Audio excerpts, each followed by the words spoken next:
مگر وکیل استغاثہ بیچارہ یہ نہیں جانتا تھا کہ میں اس کے گواہ کے ساتھ کون سا ہاتھ کرنے کا ارادہ کیے بیٹھا ہوں۔ میں دل ہی دل میں اس کی بے خبری پر مسکرا کر رہ گیا۔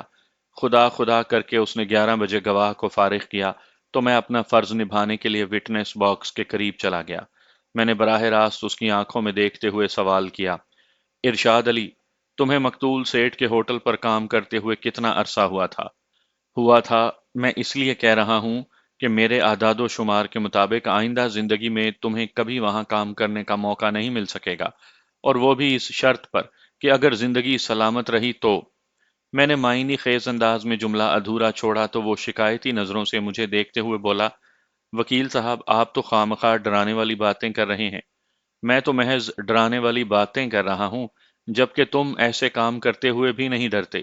میں نے بدستور اس کی آنکھوں میں دیکھتے ہوئے کہا، میں بالکل سچ بتا رہا ہوں ارشاد، اگر کل کلاں سیٹھ منظور کے بیٹے نے اس ہوٹل لائن کو بزنس کو جاری بھی رکھا تو وہ تمہیں کسی بھی قیمت پر اپنے ہوٹل میں قدم نہیں رکھنے دے گا۔ بہرحال، میں نے لمحاتی توقف کیا، پھر ٹھہرے ہوئے لہجے میں پوچھا، تم مقتول کے پاس کب سے کام کر رہے تھے؟ میری اس نوعیت کی جرح نے استغاثہ کے گواہ کو تو پریشان کیا ہی تھا، اس کے ساتھ ہی حاضرین عدالت بھی الجھی ہوئی سوالیہ نظروں سے مجھے ہی دیکھ رہے تھے کہ پتہ نہیں میں جرح کے تھیلے میں سے کون سے حقائق کی بلی برآمد کرنے والا ہوں۔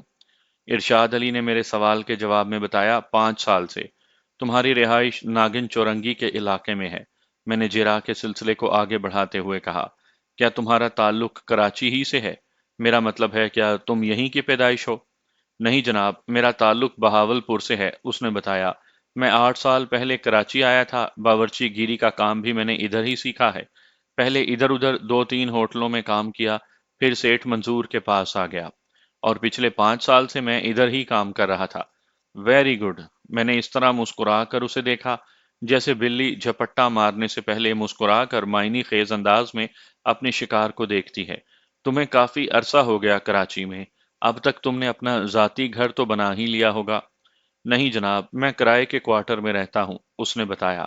اپنا گھر کرنا اتنا آسان کام نہیں، سیٹھ اتنی زیادہ تنخواہ نہیں دیتا کہ بچت کر کے ذاتی گھر کا بندوبست کیا جا سکے۔ اوہ، میں نے ہمدردی بھرے لہجے میں سانس خارج کی، پھر پوچھا، مقتول تمہیں کتنی تنخواہ دے رہا تھا؟ صرف 800 روپے، اس نے جواب دیا۔ 800 روپے ماہانہ اجرت کوئی بہت بڑی رقم نہیں تھی، لیکن آج سے لگ بھگ 40 50 سال پہلے اسے معمولی تنخواہ بھی نہیں کہا جا سکتا تھا۔ میں نے اگلا سوال کیا، ارشاد علی، تو اس کا مطلب ہے کہ تم جب سے کراچی میں ہو کرائے کے کوارٹر ہی میں زندگی بسر کر رہے ہو؟ نہ تو تم ذاتی گھر خرید سکے اور نہ ہی کوئی پلاٹ یا فلیٹ وغیرہ بک کروایا؟ بالکل نہیں جناب، وہ جلدی سے اسبات میں گردن ہلاتے ہوئے بولا، فلیٹ یا گھر تو میرا خواب ہے جو لگتا ہے کبھی پورا نہیں ہوگا۔ امید پر دنیا قائم ہے ارشاد علی، میں نے طنزیہ لہجے میں کہا، سمجھو کہ تمہارا خواب بھی پورا ہونے ہی والا ہے۔ جی؟ وہ گھبرا کر ادھر ادھر دیکھنے لگا، پھر مجھ سے مستفسر ہوا، میں سمجھا نہیں، آپ کہنا کیا چاہ رہے ہیں؟ میں نے تو صرف یہ کہا ہے کہ یہ دنیا امید پر قائم ہے، میں نے اس کی حالت سے محظوظ ہوتے ہوئے کہا۔ جو خواب آج پورا ہوتا ہوا نظر نہیں آ رہا، وہ کل پورا بھی ہو سکتا ہے، اس لیے تمہیں دل چھوٹا اور دماغ موٹا کرنے کی ضرورت نہیں۔ اچھا اچھا جی، اچھا، وہ گڑبڑا کر بولا۔ میں نے جرح کے سلسلے کو آگے بڑھاتے ہوئے استغاثہ کے گواہ کے گرد گھیرا تنگ کرتے ہوئے کہا، ارشاد علی، وقوعہ کی رات تم اور مقتول سیٹھ منظور ہوٹل بند کر کے گھر کی طرف روانہ ہوئے۔